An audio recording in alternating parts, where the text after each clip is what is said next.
मित्रांनो, तुम्हाला माहीत असेल की इस्रायलने इराणच्या न्यूक्लिअर फॅसिलिटीवरती अटॅक केला आणि त्यानंतर इस्रायलच्या शहरी भागांवरती म्हणजे तेल अवीव असू द्या किंवा जेरुसलेमसारखे जे इस्रायलमधले जे महत्त्वाचे शहरं आहेत या शहरांवरती इराणने अटॅक केला आहे. जवळपास 200 रॉकेट जे होते हे इराणने इस्रायलच्या आकाशामध्ये सोडले होते.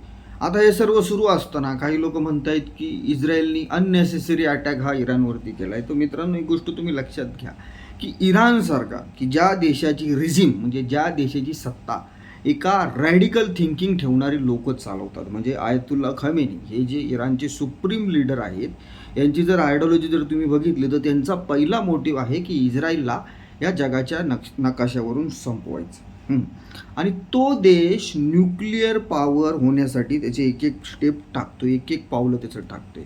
तुम्ही विचार करा, जर इराणसारखा जर न्यूक्लिअर पॉवर जर झाला तर इस्रायल ह्या जगाच्या नक्षावरून नायनाट त्याचं होईल, बरोबर आहे. त्यामुळं इराणवरती अटॅक करणं, इराणच्या न्यूक्लिअर फॅसिलिटीवरती अटॅक करणं हे इस्रायलसाठी क्रमप्राप्त आहे. कारण तुम्हाला माहिती आहे की जिओ पॉलिटिक्समध्ये प्रचंड मोठ्या घडामोडी घडत आहेत. इराणला मुस्लिम उम्माचा सरदार व्हायचं आहे आणि इराणचा सर्वात मोठा शत्रू जो आहे हा इस्रायल आहे आणि इस्रायल इराणवरती अटॅक करणार हे गेल्या महिन्यामध्ये 11 एप्रिललाच स्पष्ट झालं.